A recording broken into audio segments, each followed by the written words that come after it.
he will send his representative, the Holy Spirit. For he says, I will not leave you comfortless, I will come to you. By the Spirit, the Father and the Son will come and make their abode with you. Bible Echo, January 15, 1893, paragraph 8. Oke, kita akan mulai seri baru, dan seri baru ini berjudul The Third Person of the Godhead is Not a Third Being. Dan inilah bagian pertama daripada seri itu, dan judulnya adalah There is One Spirit. Kita mulai di 2 Timotius 2 ayat 15. Cara belajar Alkitab ialah kita harus dengan seksama membelah-belah firman Tuhan. Nah, kalau dibelah-belah artinya ada banyak bagiannya. Dan semua bagiannya itu sangat penting untuk dimengerti secara keseluruhan, karena kebenaran Alkitab itu hanya bisa dimengerti secara keseluruhannya kalau setiap bagian itu dibandingkan satu dengan yang lain. Sehingga saya nggak hanya lihat dari satu sudut pandangan kebenaran dan mengambil kesimpulan berdasarkan sudut pandangan yang sangat terbatas. Tetapi saya punya kesimpulan itu harus dari keseluruhannya sehingga saya bisa mengerti keseluruhan daripada kebenaran itu, sehingga saya nggak salah dalam saya punya pengertian, karena firman Tuhan itu adalah firman kebenaran. Dan kalau salah, saya tidak disanctify oleh kesalahan, karena saya disanctify oleh kebenaran. Firman-Mu adalah kebenaran. Dan patokan kebenaran adalah the law and the testimony. Hukum dan kesaksianlah patokannya. Di Yesaya 28 ayat 9 dan 10 dikatakan, siapa yang mau mengajarkan pengetahuan? Siapa yang dia akan buat mengerti doktrin atau kebenaran firman Tuhan? Dan untuk mengerti doktrin firman Tuhan, kebenaran Tuhan itu harus prinsip dibandingkan dengan prinsip. Artinya kita harus cari di sini dan cari di situ. Jadi kalau ada pernyataan di Alkitab ataupun tulisan Roh Nubuat, kita harus bandingkan dengan kutipan-kutipan lainnya untuk cari tahu persis apa maksud daripada yang ditulis seseorang itu. Karena bisa saja dia menggunakan istilah atau terminology yang kalau lihat di kamus, artinya yang didefinisikan di kamus itu bisa saja beda dengan bagaimana dia menggunakan kata itu. Jadi untuk penulis menggunakan kata apapun, itu hak dia untuk menggunakan kata itu, tapi dia harus mengklarifikasinya, mendefinisikannya di dalam tulisan-tulisannya mengenai topik yang sama itu, sehingga pembacanya bisa mengerti apa arti kata itu sesuai dengan bagaimana dia menggunakan kata itu. Dan kata yang kita mau lihat di sini ialah bagaimana Mrs. White menggunakan kata person. Karena kalau person kita lihat di kamus, person itulah oknum. Jadi kalau dibilang the third person of the Godhead, artinya ada oknum ketiga. Jadi kita harus lihat tulisan-tulisan Miss White dan arti daripada person sebagaimana dia menggunakannya, itulah arti daripada kata person itu. Bukan hanya lihat 1-2 kutipan yang ada kata third person itu, atau the Holy Spirit is a person, lalu saya artikan sesuai dengan arti kata person sebelum saya cari tahu dulu melalui tulisan-tulisan dia apa yang dia maksudkan dengan menggunakan kata person itu. Jadi untuk kita rightly dividing the word of truth, kita harus here a little and there a little, line upon line upon line. Lalu secara keseluruhannya saya bisa lihat waktu dia menggunakan kata ini dalam kalimat ini, inilah maksud dia. Dan itulah kesimpulannya. Dan inilah yang kita mau lakukan dalam pelajaran ini untuk cari tahu apa maksud Mrs. White waktu dia gunakan kata person dalam kalimat the third person of the Godhead. Jadi mari kita lihat kutipan-kutipan Miss White mengenai kata-kata yang ada kata person yang ada hubungan dengan third person ini. Pertama kita lihat di Kerinduan Segala Zaman, Desire of Ages, dikatakan dosa hanya bisa ditolak dan ditaklukkan hanya melalui kuasa mighty daripada third person of the Godhead. Nah, kalau hanya lihat kutipan ini, dan pada umumnya ambil dari Desire of Ages juga, tapi kalau hanya lihat kutipan ini, kata person lah oknum. Artinya dia oknum ketiga, dan kalau ada oknum ketiga, tentu saja harus ada oknum pertama dan kedua. Kalau hanya ambil kutipan ini. Tapi bukan begitu caranya untuk membaca, karena kita harus bandingkan dengan tulisan-tulisan Miss White mengenai topik yang sama untuk dia definisikan atau dia klarifikasi apa maksudnya waktu dia gunakan kata person. Jadi ini kata the third person. Di Signs of the Times, December 1, dikatakan, dia determined untuk memberikan dia punya wakil. Dan Tuhan Yesus punya wakil adalah the third person of the Godhead. Oke, kutipan kedua, the third person. Tentu saja waktu dia bilang third person, dia nggak klarifikasi apa maksudnya waktu dia gunakan person. Jadi kalau dia nggak klarifikasi, saya harus cari klarifikasinya di kutipan lainnya untuk dia bisa klarifikasi apa maksudnya. Tapi kalau nggak ada klarifikasi, saya nggak bisa ambil kesimpulan. Di kutipan ketiga, Testimony to Ministers, dosa telah untuk berabad-abad, tambah lama tambah kuat, dan hanya bisa ditahan dan ditolak dengan the mighty power of the Holy Spirit. Nah, sekarang dia tambah sedikit, the third person of the Godhead. Artinya the third person of the Godhead adalah the Holy Spirit. Jadi dibilang persis siapa atau apa the third personnya. Tapi nggak cukup untuk ambil kesimpulan bahwa the third person adalah oknum ketiga. Kita harus lihat yang lain lagi kutipan-kutipannya mengenai hal ini, dan inilah yang kita akan lihat dalam pelajaran ini. Oke, jadi kita tahu bahwa the third person adalah the Holy Spirit. Jadi pertanyaannya, apakah Holy Spirit ini oknum ketiga daripada Godhead? Apakah dia oknum ketiga? Well, kalau cuma mau lihat kutipan ini, iya. Tapi apa yang dimaksudkan Miss White waktu dia bilang itu? Kita lanjut lagi. Di kutipan berikut, Special Testimonies Series A, setan, the prince of power of evil, hanya bisa ditahan kuasanya dengan kuasa God di dalam the third person of the Godhead, yaitu Roh Kudus. Artinya, third person ini adalah kuasa God di dalam Roh Kudus. Oke, jadi dijelaskan lagi bahwa ini Roh Kudus. Ini third person adalah Roh Kudus. Di manuskrip 66 dikatakan, kita harus menyadari bahwa Roh Kudus, who is as much a person. Roh Kudus itu adalah person sebagaimana God adalah person. Nah, ini kutipan digunakan sekali. Karena God itu adalah oknum. Artinya Roh Kudus itu oknum juga. Ini dibandingkannya. Tapi nggak cukup. Kita akan lihat nggak cukup. Kita nggak boleh berprasangka atau prejudice. Kita harus benar-benar cari dan cari tahu. Karena dia belum jelaskan dengan detail apa arti daripada person. Dan kita pun nggak tahu. Karena belum dibilang, cuma dibilang dia adalah person. Dia adalah third person. Nggak cukup. Dan saya hanya ambil kutipan-kutipan yang ada kutipan third person dengan Holy Spirit itu person. Saya belum melihat kutipan-kutipan lainnya untuk mengklarifikasinya. Kutipan berikut di manuskrip 20 dikatakan Holy Spirit is a person. Nah, ini kutipan ini mereka pakai, cuma pakai ini aja. Dan mereka bilang, ini kutipan bilang, Roh Nubuat bilang, Holy Spirit adalah person. Lalu dikatakan, Holy Spirit ada personality. Nah, kita tahu personality itu sudah belajar apa. Dan personality itu dimiliki oleh person. Artinya nggak bisa dia bukan person karena person lah yang memiliki personality. Jadi dari kutipan ini menganjurkan bahwa Roh Kudus adalah oknum ketiga. Dan he must also be a divine person. Dia adalah oknum ilahi ketiga daripada Godhead. Dan dia adalah person. Dia memiliki personality dan dia adalah person sebagaimana God adalah person. Oke, kalau hanya dari situ, ini Roh Kudus adalah oknum ketiga. Jadi kutipan-kutipan ini adalah kutipan-kutipan yang ada kata person, personality dengan third person. Ini kutipan-kutipannya. Jadi nggak bisa ayat-ayat ini atau kutipan ini dibaca hanya begitu saja, lalu inilah kesimpulannya. Nggak bisa.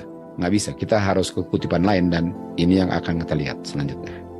Kita bisa lihat tadi bahwa ada 4 kutipan dan kutipan ini bicara tentang the Holy Spirit is a third person. Dan ada 2 kutipan yang bilang Holy Spirit is a person. Di totalnya 6. Dan basically itulah kutipan-kutipannya.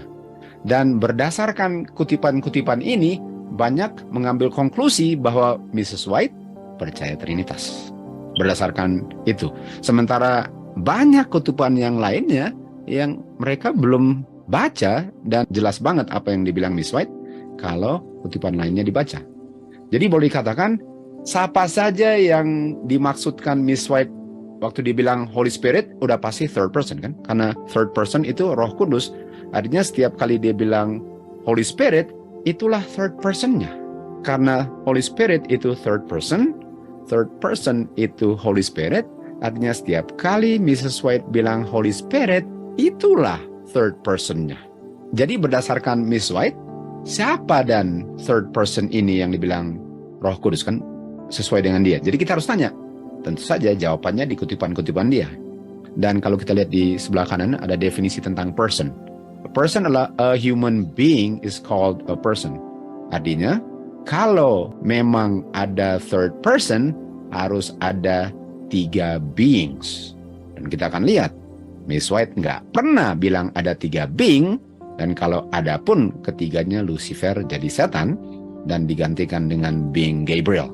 Jadi kalau memang third person itu oknum ketiga, kita akan lihat bahwa Miss White bilang, kalau ngomong being yang kata lainnya person, dia nggak pernah bilang third being itu adalah Roh Kudus.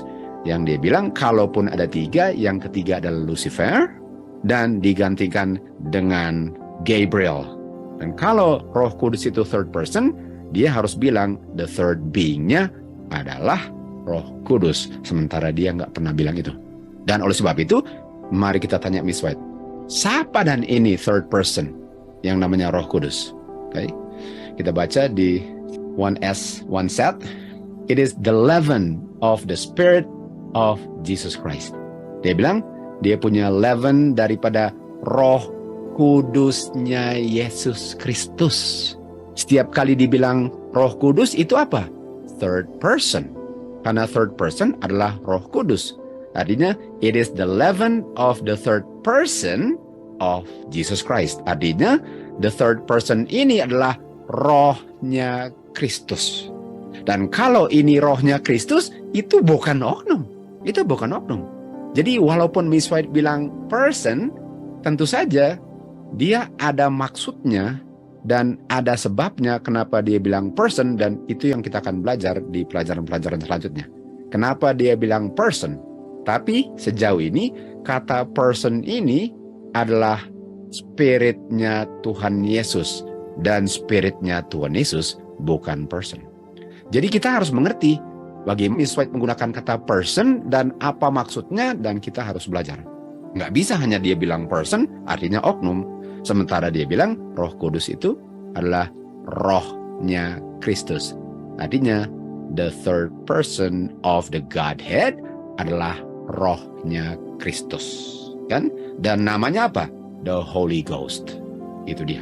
Kita baca di Desire of Ages, dikatakan waktu Tuhan Yesus di Yohanes 20 ayat 22 berkata, lalu dia menghembuskan nafas kepada murid-muridnya, dia bilang apa? Terimalah the Holy Ghost.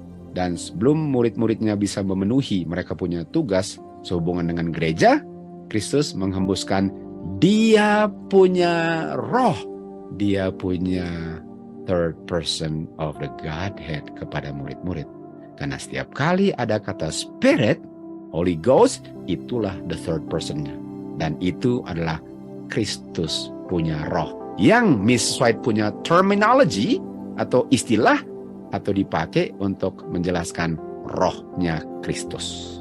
Di 9LTMS dikatakan, kita membutuhkan the Holy Spirit. Kita butuhkan the third person of the Godhead. Siapa ini the third person of the Godhead? Which is Jesus Christ. Jesus Christ, oknum kedua. The third person of the Godhead, oknum kedua. Oknum kedua. Artinya waktu dibilang the third person of the Godhead, itu Jesus Christ. Kalau mau tambah, itu Jesus Christ punya spirit. Nggak ada bedanya. Kita sudah belajar. Orang punya spirit adalah dia punya. Itu dia. Itu dia kan. Jadi the third person of Godhead, which is Jesus Christ. Itu yang Miss White maksudkan the third person. Kalau kita mau baca semuanya. Kutipan berikut 13 MR dikatakan, the Holy Spirit, the third person of Godhead, is the Spirit of Christ. The third person of the Godhead adalah rohnya Kristus. Dia punya wakil di dunia ini. 10 LTMS, Kristus has left. Dia telah berikan dia punya Holy Spirit untuk menjadi wakilnya di dunia ini. Jadi kalau kita lihat, the third person of the Godhead yang adalah Roh Kudus, the third person of the Godhead adalah rohnya Kristus. Malahan dibilang di sini adalah Yesus Kristus. Apakah Yesus Kristus oknum ketiga? Bukan. Pertanyaannya, jadi kenapa Miss White bilang dia pakai kata person, padahal Tuhan Yesusnya personnya, sementara Roh Kudusnya bukan person. Itu yang kita akan pelajari di bagian-bagian selanjutnya. Jadi apa itu? Atau siapa itu the third person of the Godhead? Namanya Roh Kudusnya Kristus. Kalau ajaran Trinitas, ada 3 oknum. Ada 3 persons. 1 Bapa namanya, 1 Anak namanya, 1 Roh Kudus. Kalau ajaran yang diajarkan Mrs. White, dia bilang ada 3. Yang 1 Bapa, yang kedua Anak, yang ketiga Rohnya Kristus. Beda nggak? Beda. Di mana di Trinitas dibilang itu Roh Kudus. Ajaran yang diajarkan Mrs. White dan Alkitab, itu yang ketiga itu Rohnya Kristus.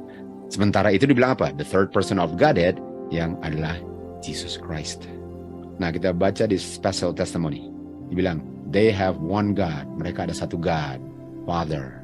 Kita lihat yang Miss White punya teaching di sini. Tulisannya, they have one God, Bapa nomor 1. One Savior, bicara tentang 1 Anak. Lalu, 1 Spirit. Nomor 3 kan? 1, one God. Satunya lagi, one Savior. Satunya lagi, Spirit. Spiritnya Kristus. Jadi kalau kita hitung di Trinitas, 1, 2, 3, Bapa, Anak, Roh Kudus. Kalau ajaran yang kita mengerti di Alkitab dan Testimoni, kita ada 1, 2, 3. 1 Bapa, 2 Anak, 3 Rohnya Kristus. Kita bisa lihat bahwa Miss White nggak bilang one God, the Father, the Son, and the Holy Spirit kan? Enggak. Dia bilang one God, one Savior, one Spirit, the Spirit of Christ. Beda sekali dengan Trinitas. Jadi betul ada 3.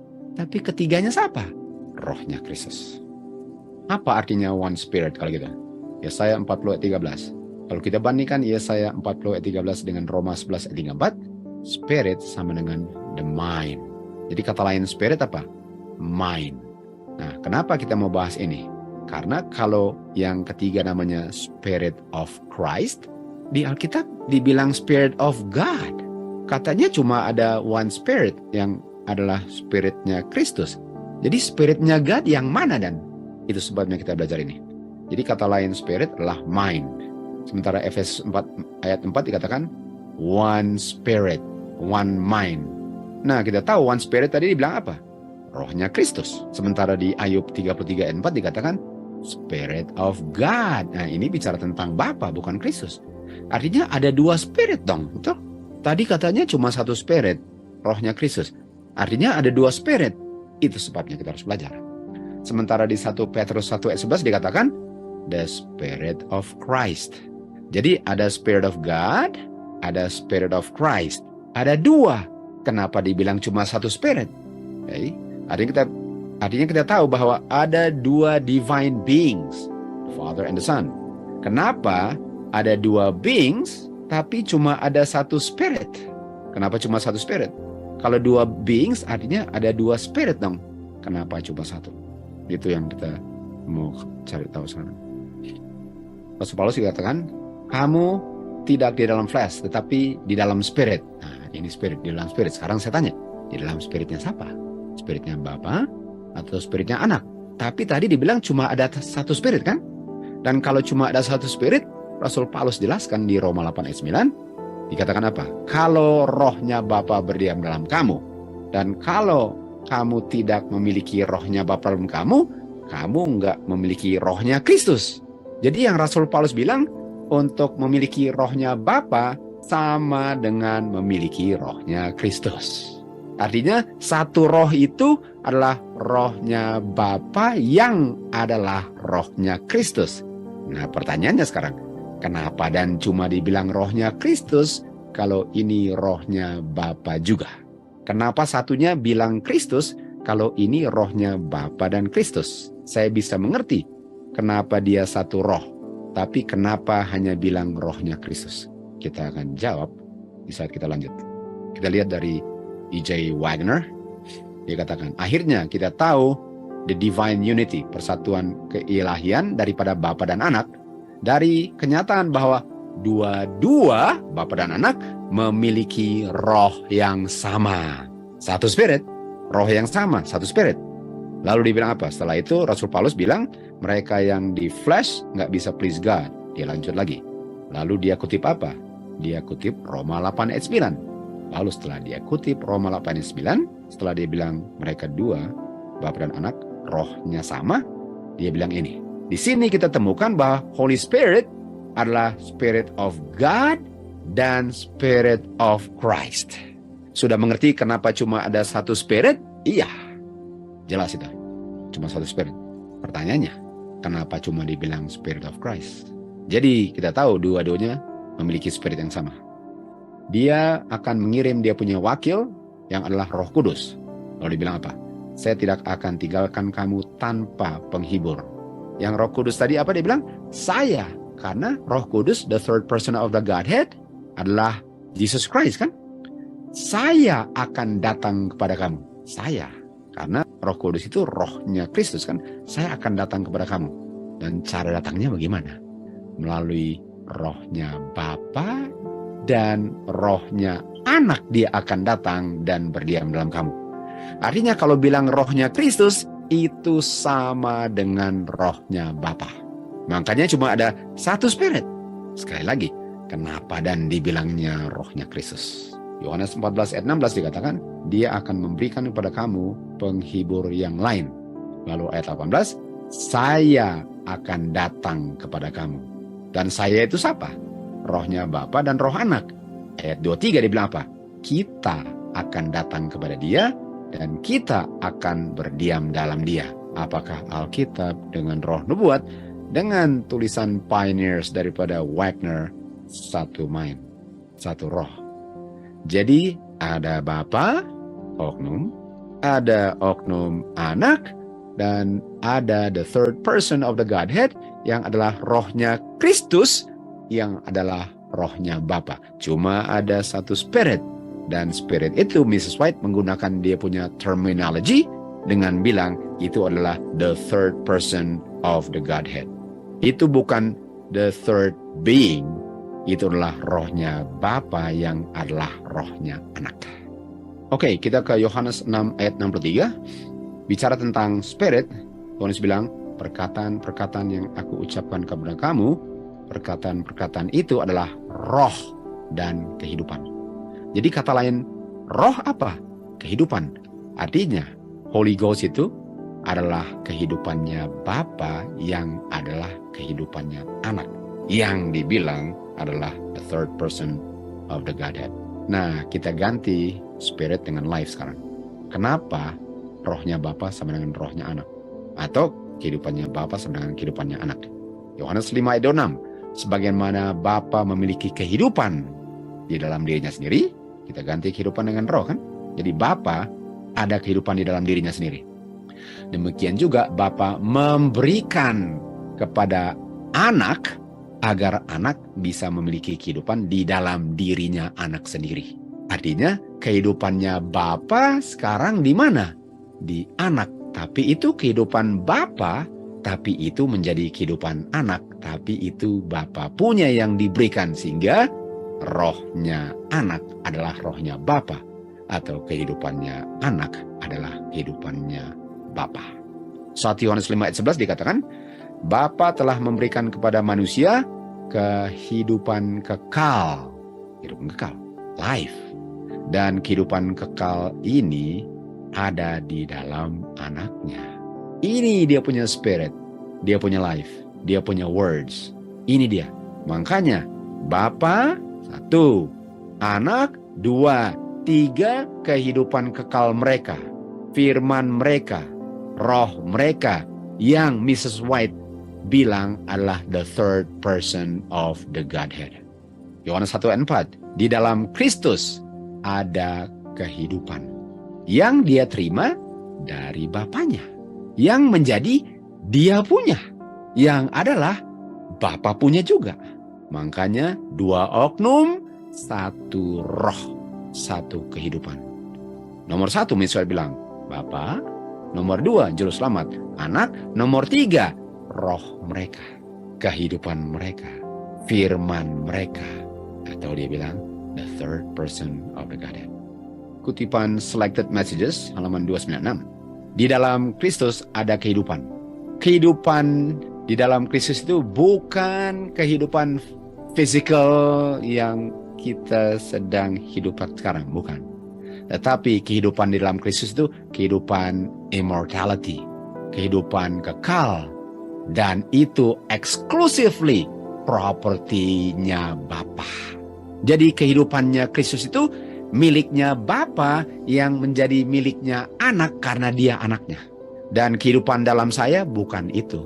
Saya punya kehidupan itu physical life. Firman Kristus, firman di Yohanes 1 ayat 1, firman yang adalah Kristus, yang bersama dengan God, yang adalah God, memiliki kehidupan kekal ini, memiliki immortality ini. Nah, kehidupan physical adalah kehidupan yang diterima setiap manusia.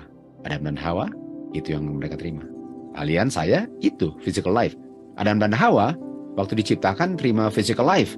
Dan seandainya mereka nggak makan buah itu, mereka diberikan kehidupan yang dimiliki Kristus. Sehingga mereka bisa memiliki kehidupan kekal. Tapi nggak pernah terjadi itu, karena mereka melanggar. Dan sekarang kita sedang hidup physical life. Dan physical life ini bukan eternal atau immortal. Bukan. Karena God, pemberi kehidupan, bisa ambil kembali. Sebagaimana di Pengkhotbah 12 ayat 7, debu kembali ke tanah, rohnya kembali ke Bapa, karena itu Bapa punya dan itu physical life, bukan eternal life. Manusia nggak ada kontrol terhadap dia punya kehidupan. Betul? Nggak ada kontrol. Kalau ada kontrol, nggak ada yang mati. Tetapi kehidupannya Kristus tidak dipinjam. Kehidupan Kristus nggak dipinjam. Nah, di sini orang bilang, Tuhan Yesus kekal. Selama-lamanya ada, nggak dipinjam. Baca terus. Nggak ada yang bisa ambil kehidupan yang berada dalam Kristus. Makanya dia bilang, saya akan meletakkannya. Waktu dia mati, saya letakkan dan saya akan mengambilnya lagi. Nggak ada yang bunuh saya yang letakkan. Itu nggak dipinjam. Dia bilang, di dalam Kristus adalah kehidupan original, asli, tidak dipinjam, tidak dihasilkan. Apa itu? Ini nggak bilang bahwa Tuhan Yesus adalah sumber kekekalan sama dengan Bapa sehingga dia ada kehidupan itu. Enggak. Yang dibilang adalah kehidupan punya kualitas yang adalah kualitas Bapa punya ada dalam anak. Bukan berarti bahwa anak nggak pernah ada awalnya. Karena itu diberikan kepada Tuhan Yesus. Yang Tuhan Yesus terima, Bapa punya. Dan Bapa punya original, unborrowed, dengan underived. Itu yang dia miliki. Kehidupan ini tidak dimiliki manusia waktu dia lahir. Kalau saya mau kehidupan yang dimiliki Kristus itu, tahu nggak caranya? Saya hanya bisa memperolehnya melalui Kristus. Barang siapa percaya di dalam Kristus, memiliki kehidupan kekal ini. Original, unborrowed, underived. Dan saya bisa terima ini melalui Kristus. Dia nggak bisa memperolehnya dengan usahanya, diberikan sebagai pemberian gratis kalau dia percaya Tuhan Yesus itu yang adalah anak satu-satunya begotten Bapa adalah juru selamat pribadinya. Ini adalah kehidupan kekal. Ini kehidupan kekal. Dia kutip Yohanes 17 ayat 3. Kalau kamu tahu Bapa adalah Bapanya anak, dan kalau kamu tahu anak yang memiliki kehidupannya Bapa, kalau kamu tahu itu dan nggak tambah oknum ketiga, itu kehidupan kekal. Karena kehidupan itu ada di Bapa dan dikasihnya melalui anak. Nggak ada oknum ketiga kalau mau memiliki kehidupan kekal ini. This is the open fountain of life for the world. Ini kita punya air kehidupan melalui Kristus. Apakah ingat wanita di Samaria yang Tuhan Yesus bilang kepada dia apa? Kamu mau nggak kehidupan yang ada dalam saya, yang mengalir seperti sungai, yang keluar dari tahta Bapa dan domba? Kalau kamu percaya apa yang saya bilang, kamu terima kehidupan yang hanya saya miliki dan Bapakku miliki. Nggak ada yang lain kecuali saya mau berikan kepada yang percaya. Jadi apa yang kita sedang bahas? Yang kita sedang bahas adalah kenapa satu roh itu. Satu roh itu adalah satu life. Kenapa yang dibilang ketiga itu namanya rohnya Kristus, kalau itu rohnya Bapa dan Kristus. Malahan Kristus menerimanya, Bapa sumbernya, kenapa nggak bilang rohnya Bapa? All things itu semuanya. All things itu nggak ada yang terkecualikan. All things itu inklusif, nggak ada yang tidak termasuk. Semuanya Bapa diterima Kristus. Semuanya Bapa diterima Kristus hanya karena dia lahir dari Bapa. Tetapi dia terima untuk memberikan. Jadi Tuhan Yesus itu menjadi saluran. Tuhan Yesus nggak terima lalu dia menjadi lautan mati. Dia terima untuk bisa salurkan. Demikian jugalah di surga. Bapa punya ministry untuk semua makhluk yang diciptakan. Jadi Bapa punya ministry untuk semua makhluk diciptakan. Apa?